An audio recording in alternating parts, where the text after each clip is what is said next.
Africa,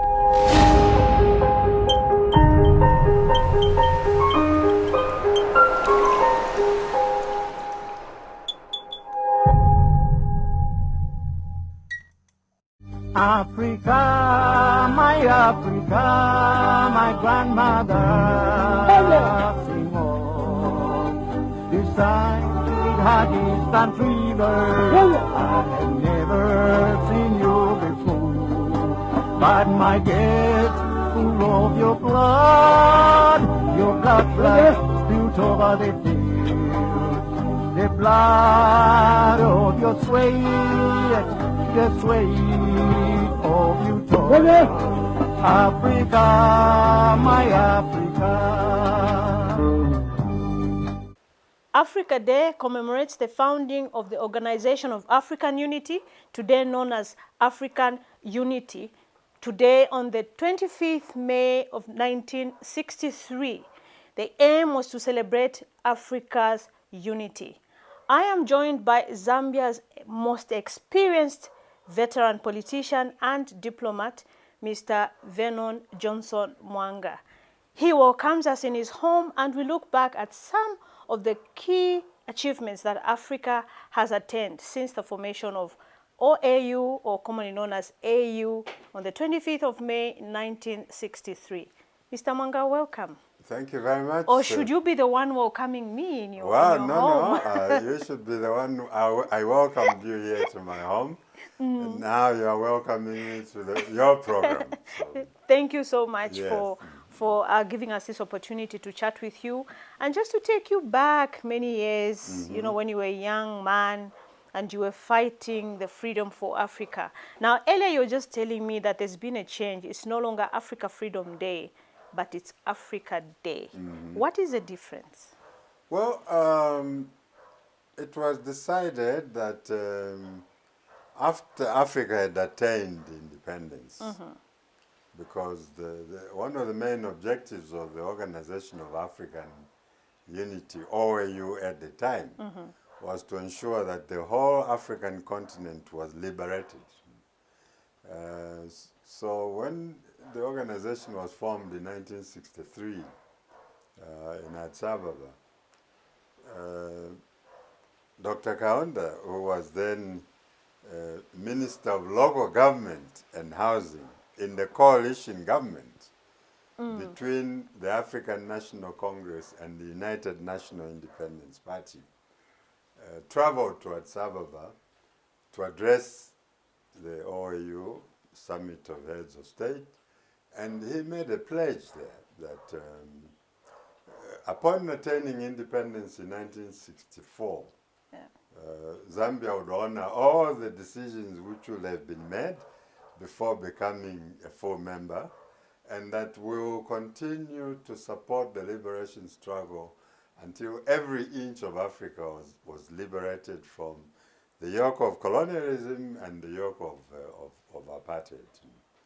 So, to honor the formation of the OAU, it was then decided that Africa Freedom Day should be observed. When we managed to liberate the African continent, the heads of state and with their ministers of foreign affairs decided that since that aspect had been achieved, it was now better to just call it Africa Day. Because we had achieved the freedom that we had wanted. And it is now up to each individual country either to govern themselves properly or to misgovern themselves. No, without blaming the colonialists. Yeah, true. They had to blame themselves. So I know you played a critical role then. What are some of the memories would you take us through? I mean, you were still very young. Yes, I was still very young. Well, some of the memories, of course, that upon attaining independence in 1964, Tanzania, Zambia, and later on Botswana, when Botswana gained independence, we formed an organization which was more informal, which was called the Frontline States. Yeah.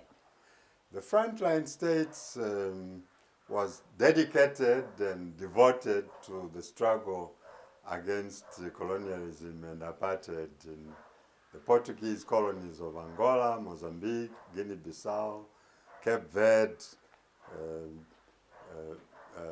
among others. And then in southern Rhodesia, now Zimbabwe, South Africa, and of course Namibia now, which was then called Southwest Africa. And so we said that there was no point in us walking the streets of our individual countries and proudly proclaiming that we were independent when parts of Africa are not independent. That this struggle was for all of us and that all of us had to contribute. And for Zambia, we then contacted the Organization of African Unity, and we informed them that we were willing to host a sub-regional office of the Liberation Committee, which was based in Dar es Salaam. Here in Zambia, a sub-office of the Liberation Committee, which we did. And it was on Chilumburu Road. It is now called Staff College for the Ministry of Defense. And we set up a Liberation Center, 1965. A Liberation Center where all the freedom fighters, ANC of South Africa, ZANU, ZAPU of Zimbabwe, MPLA of Angola, Frelimo from Mozambique, they all, SWAPO from Namibia, they all had offices in the Liberation Center, and we appointed a director. And the first director of the center was a man whom you probably know or have heard of, called Mukuka Nkoloso. Yes. So we've been very actively involved in the struggle, and it came at a price because we had constant attacks on Zambia by the Portuguese colonialists, by South Africa, by the rebel regime of Ian Smith in Zimbabwe, then called Southern Rhodesia, and they attacked camps where they suspected that they were freedom fighters, and we always said that they were refugees. And there was also collateral damage because these camps were in areas where there were also villages. Sometimes they attacked the wrong targets. They attacked villages, ordinary villages. So Zambians must be proud that they paid for the freedom of their neighbors with their blood, sweat, and tears to achieve what they were able to achieve subsequently. And through the Liberation Center, we were able to support the struggle. We supported freedom fighters as they were coming out from their respective countries, making sure that those who are going for training outside, either China or Soviet Union or Yugoslavia or Tanzania, we gave them free passage. We gave them houses for their representatives to live in. And we did a lot more than we gave them passports to be able to enable them to travel whenever they wanted to travel outside the country. And we received thousands of them. There was never a time here when we lived on our own as Zambians. We always had refugees, and we always had freedom fighters from neighboring countries. And the United Nations, they voted us the most refugee-friendly country in the world. Oh, wow. And that's who we are, Zambians. That's We're who we very are, hospitable yes. people. Absolutely. Now, is Africa rising? Well, Africa is rising in the sense that having attained independence, we now have to grapple with issues of development. And countries are developing in their own different ways because it then becomes a sovereign decision as to how each country is going to develop. But we also have umbrella organizations which are global, like the World Trade Organization, WTO. We have the United Nations Conference on Trade and Development, UNCTAD. We also have the UN Economic and Social Council, ECOSOC.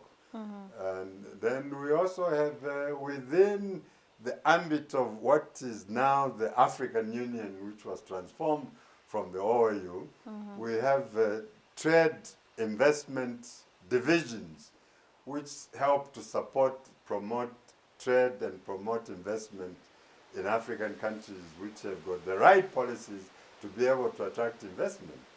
Because for investment to flow, the policies must be right. That is, companies want to be guaranteed against nationalization, that they are going to repatriate their profits, that they will operate without any nationalization and being interfered with.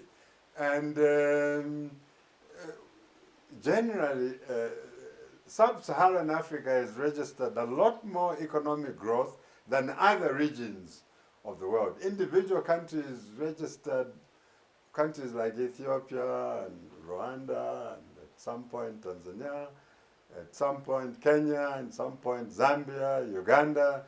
We were registering well above 7%, 7.7% GDP growth, which was almost unheard of apart from China. Why is that? Which was registered more growth. We attracted more investment. We used the investment properly. We invested in the right sectors. We created employment. We improved on our educational systems, on our health services, our infrastructure such as roads and housing generally. And this is what attracts investors to go to countries. And we also fought for debt cancellation. Which we did After the MMD government came into power in 1991, there was a debt we inherited of something like 8 billion. And we went around the world, myself and the late Emmanuel Kasonde, who was finance minister then, and I was foreign minister, to ask for debt forgiveness and also to negotiate new agreements. And we found that they were very receptive to our ideas, and we were able to attract a lot of investment, because at the time we were registering minus growth. And between 1991 and 2011, when MMD lost office, lost power, growth had gone from minus to plus 7.7% GDP growth. Okay. Now let's look at Africa's key milestones. Politically, we are free. We've had 25 Nobel Prize winners. We've had 2 United Nations Secretary Generals. And also, I think Africa is rich when it comes to minerals. Yes. Are we living up to the expectations of our forefathers? Well, I once had a very interesting discussion about this subject with the late Kwame Nkrumah in Guinea in 1970, when I was ambassador at the UN. Guinea was invaded by Portuguese mercenaries because of the support they were providing to Guinea-Bissau, military support and training. And Amilcar Cabral was based in Guinea-Conakry, who was leader of the PAIGC, the liberation movement in Guinea-Bissau. And I asked Kwame Nkrumah, I said, well, you are the fathers of the African continent. Looking ahead, looking forward, what do you see as the issues which my generation is going to face going forward? What worries you most about Africa? And he said, young man, I'll tell you very bluntly what worries me. What worries me is that those who take over from leadership from us are going to betray the people. We went into the struggle for Africa's independence not for ourselves, but in order to work for the people. But I am beginning to sense that there will be a tendency where those who succeed from us will be working largely for themselves. I'm not saying all leaders, but some of them will be working for themselves, their families and their friends. I'm worried about the future quality of African leadership and how true it has become. Those are the issues now. They've become burning issues. Yeah. In the sense that, you know, there is a leadership crisis on the African continent. Even generational changes which have taken place in Zambia. When we were in the struggle, when I was in the struggle for independence, I had no expectations. I did not receive any salary for being in the struggle. My family supported me. Even at independence, our aim was to work for the people, work for the country, uplift people from poverty, the bootstraps of poverty, and to bring them to a level at least where they could earn a living, to make a difference between what the colonialists were doing. But in subsequent years, things have not remained the same. We've had a number of issues having to do with corruption in our country, just like they have had to do with corruption among leaders in many other countries around Africa and around the world. So it's what Kwame Nkrumah told me in 1970. It's coming to pass. It's come to pass. Wow. Now, talking about corruption, obviously that is something that we cannot run away from. Why do you think our African leaders are corrupt? And looking at what Africa is receiving now in aid, is over $50 billion US. Do you think that is causing the corruption that has ripped the entire Africa? Attitude, corruption is an attitude. If you look at some of the poorest countries on the African continent, and you look at the wealth which has been amassed by their leaders, you cannot relate it to what the countries are worth even in terms of GDP. $50 billion you mentioned in terms of aid. That should be GDP of one country. Many countries like South Africa are in excess of that. And many other countries, Kenya, they are in excess of 50 billion as a country. So it has to do with attitude. People have forgotten that politics is not supposed to be employment. Politics is supposed to be a service. A service to the people. This is the belief which we, the founding fathers of our country, believed in. And this is what we worked for, and that is what we wanted to see.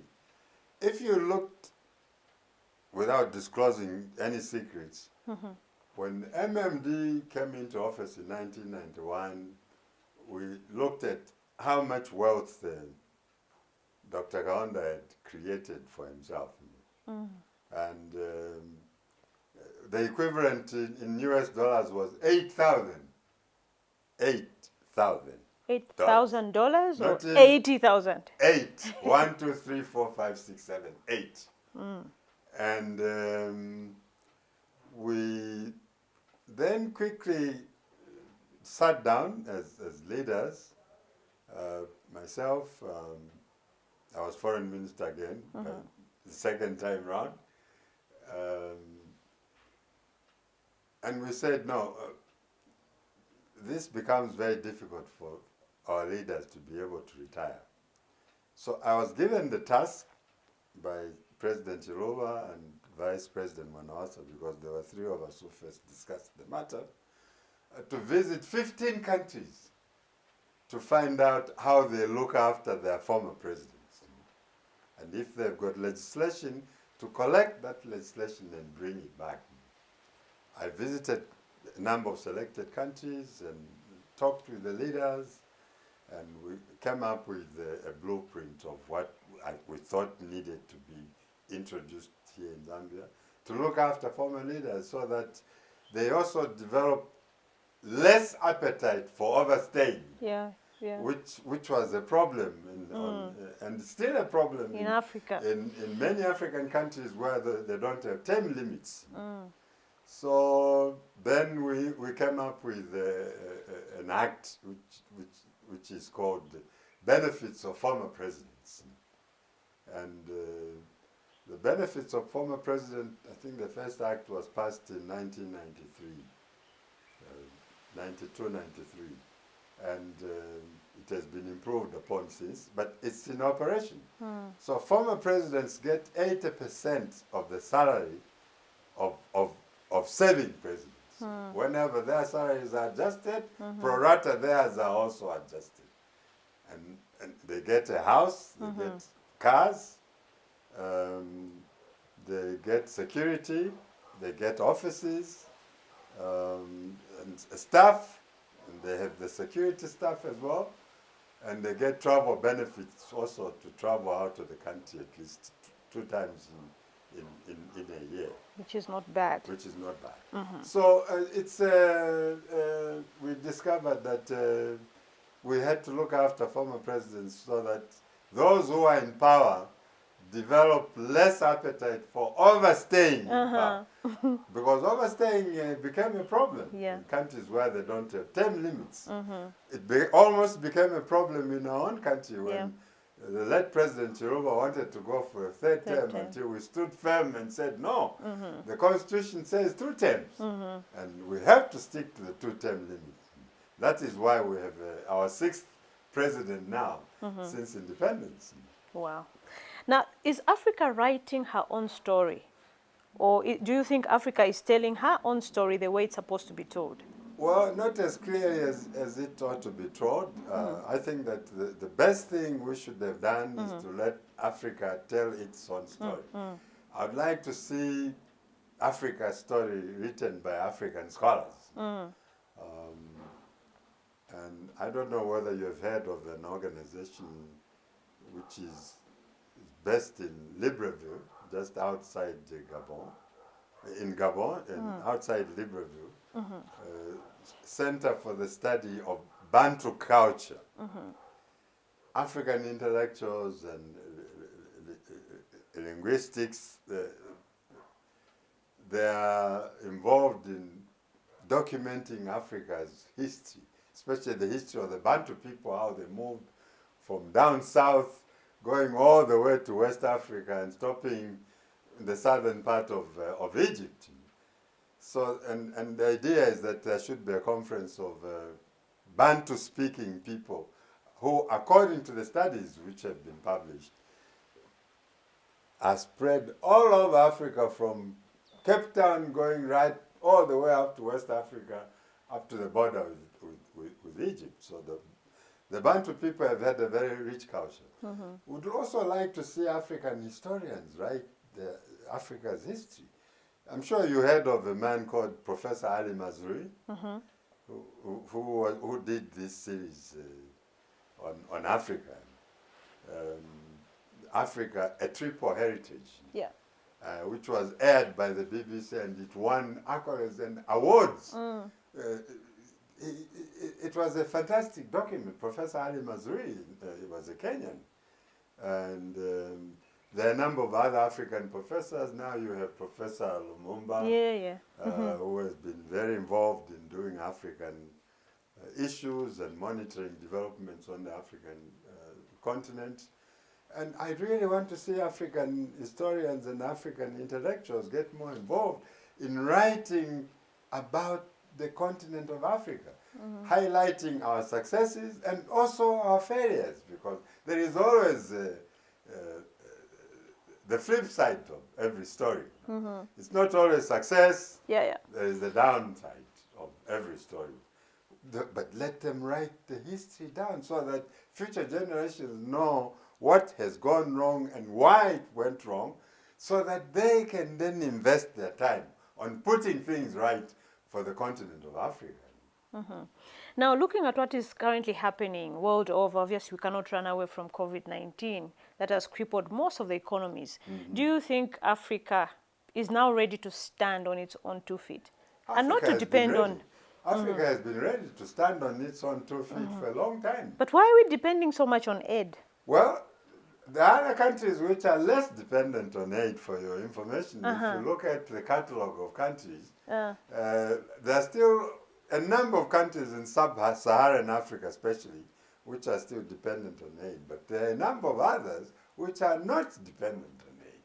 which have made the decision. For example, even the issue of elections. In the past, elections to strengthen democracy in sub-Saharan Africa were being funded largely by Western countries, Yeah. the Europeans and others, the EU, the Canadians, the Americans and others. Now, the number of countries being funded for elections is in single digit, because the Africans have said that we will fund our own democracy. Yeah, yeah. And that is a good development, and I hope that as leadership changes occur, that this spirit will go forward and continue going forward, and that they're going to embrace this concept more and more so that we can become more self-reliant as Africans. We cannot continue to depend on aid.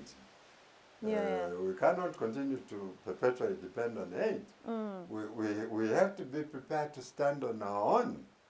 We must be able to stand on our own. Of course, the world is interconnected in the sense that now what happens in one part of the world affects the rest of the world because of globalization. We wanted globalization. We are part of the globe. And Africa used to be called the dark continent.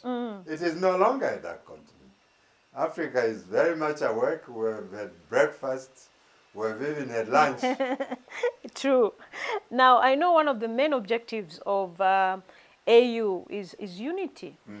Do you think African countries are united? I mean, recently we saw countries within Africa rising up against each other. Where are we not getting it right as Africans? Well, you have to understand where we've come from. We were colonized. Europeans met in Berlin 1880, whatever, 83 and 84, and they started discussing amongst themselves, which part of Africa are you going to, carving Africa into pieces. Pieces, exactly. And the French owned a substantial part, the British a substantial part, the Germans. And where was Africa when that was happening? Oh, Was there any representation? Of course not. It was in the 18th century. So we were not there. They met to make decisions on our behalf. Yeah. And so the boundaries which they agreed were so artificial that you go to certain parts of Western Zambia, for example, where you find a school in Shangombo, where the boundary between Zambia and Angola, it passes through the school. Part of the school is in Angola and part of it in Zambia. And there are so many other areas in Eastern Province with borders with Mozambique, borders with Malawi, because the borders were arbitrary. If you take our border, for example, with DRC, you see the part that comes into Zambia, which really doesn't make sense. But that's what the colonialists were agreeing to. They carved the country in that manner. So it's, yes, when the OU was formed, the idea was that we should be united as Africans against colonialism. We should fight for development collectively and approach the West in terms of looking for fair terms of trade, so that we can trade as equal partners with Western countries. Okay, then that phase passed. Now we have the African Union. As a carryover from the OAU, it was also agreed when the organization was formed that one day we should form a continental government of Africa, the continent of Africa. But that this would not be achieved at once. There would be gradualism involved, in reaching that kind of stage. But as a prelude, that we should form regional economic bodies like SADC, ECOWAS, the East African Community. In the Horn of Africa, they've got IGAD, and then in the northern part of Africa, there is the Maghreb Union. that these should be formed and used as strengthen these first, and these should be used as a stepping stone towards the formation of a continental government. Progress has been made. There is a court of appeal, the African Court of Appeal. There is also an African Parliament, which sits in South Africa, in Randburg, just outside Johannesburg, where every African country sends 5 members of parliament to sit in the African Parliament. So progress is being made.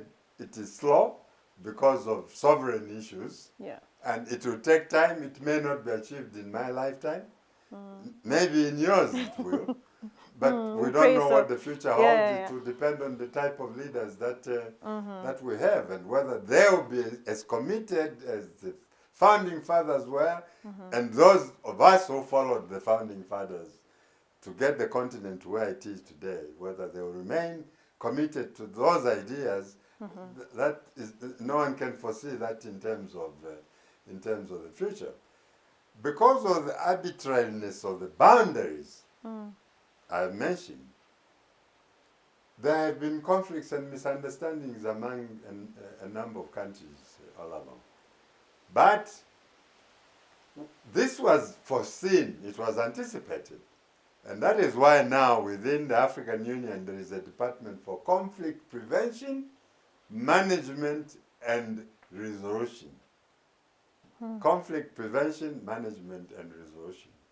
Where these problems arise, either because of boundary issues or because of issues of ethnicity, they move quickly to go and restore some peace, to initiate dialogue among the parties. That is the duty of that department. It's functioning. It's not fully functioning yet because the idea is still relatively new, but we hope that that is a mechanism which can be used to prevent these conflicts so that African countries can learn to resolve their differences in what we call in diplomacy in a pacific manner, in a peaceful manner, so that they don't get out of hand and result in conflict between nations of the African continent. Beautiful.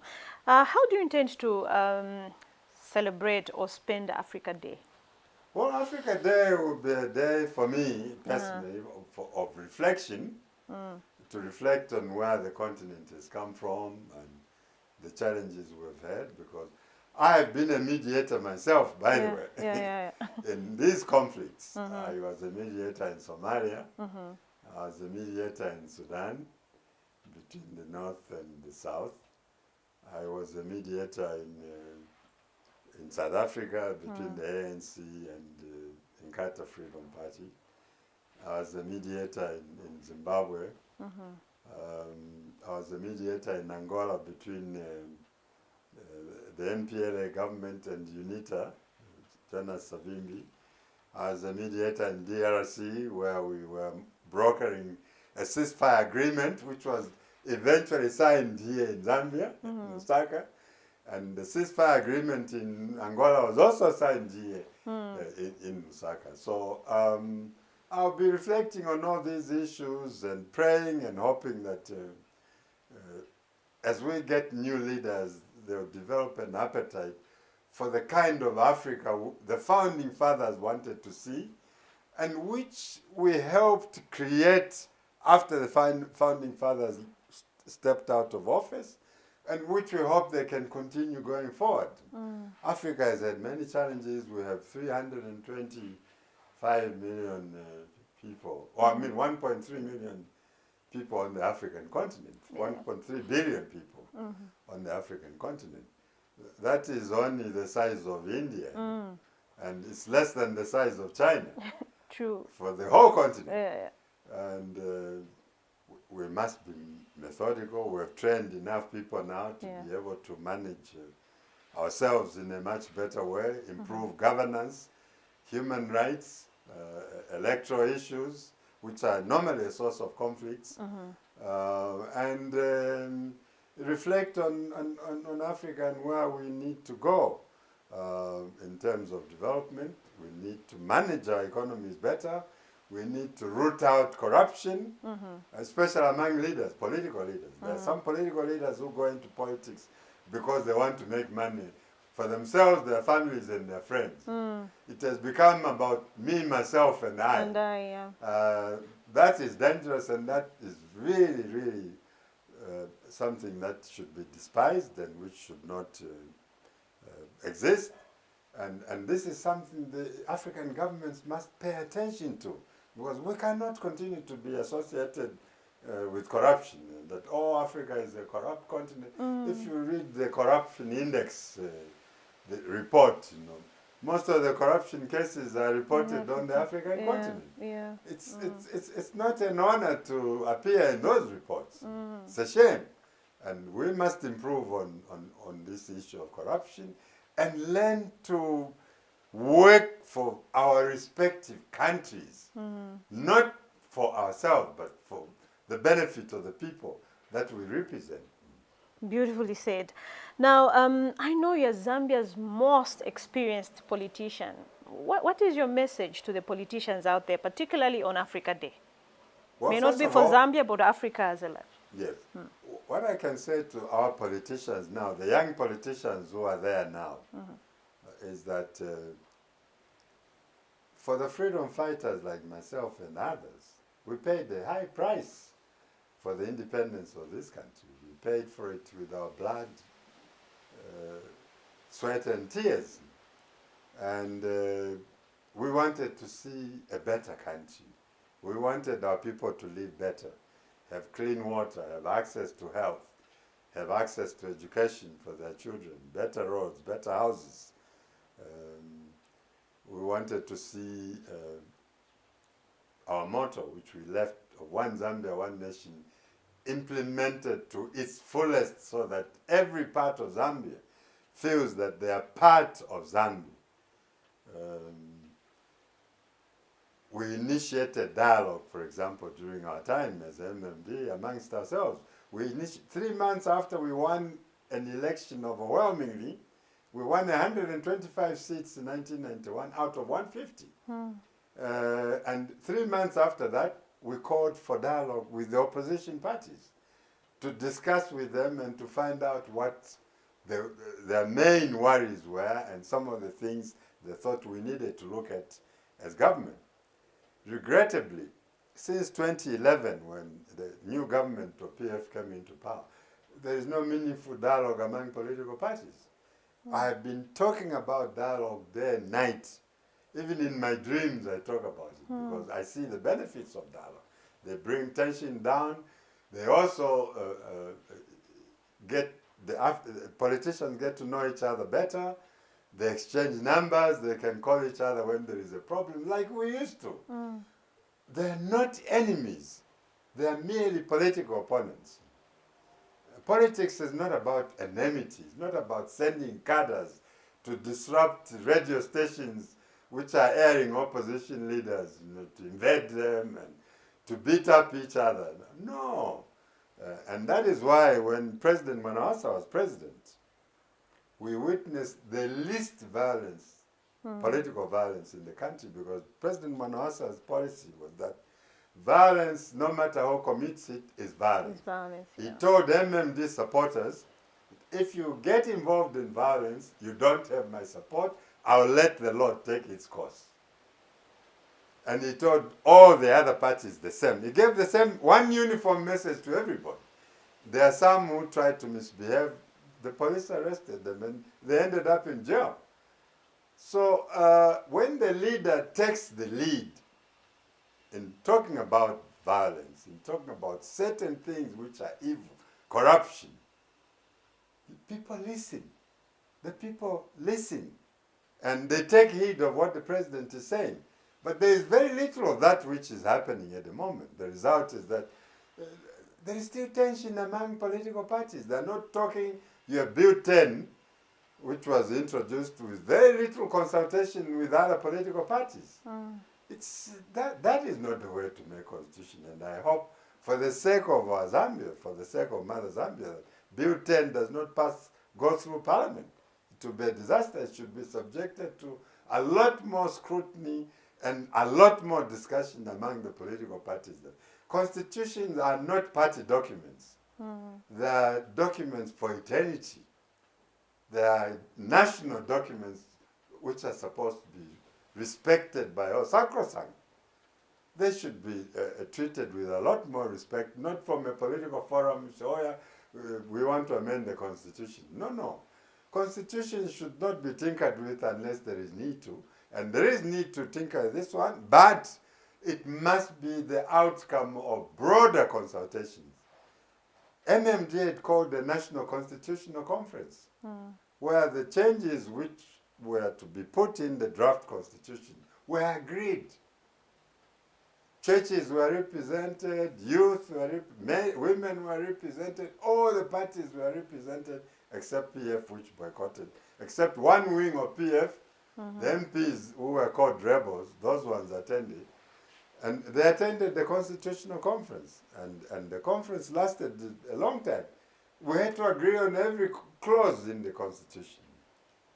But you cannot just begin imposing constitutions which have not been subjected to wider consultation, because the Constitution is a national document, not a party document. What would you like to be remembered for? Well, I would like to, when the time comes, and each one of us has got his own time, I'd like to be remembered as someone who was passionate about service for Zambia. Someone who strongly believed and embraced one Zambia, one nation.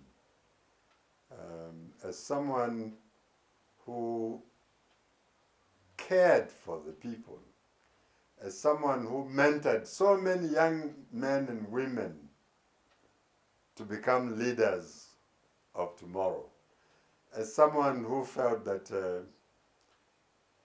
young people should not continue to be told that you are the future leaders without giving them leadership. In the ministries where I worked, I always had special assistants who worked under me, a man and a woman, or 6 months, change every 6 months, and bring in new people. It was part of my mentorship program. And I do hope that I will be remembered as someone who cared deeply for Zambia and cared deeply for the people of Zambia and also for the African continent, because I was more of a continental figure. I've been to 146 countries in the world, 47 of them in Africa, over and over and over and over again.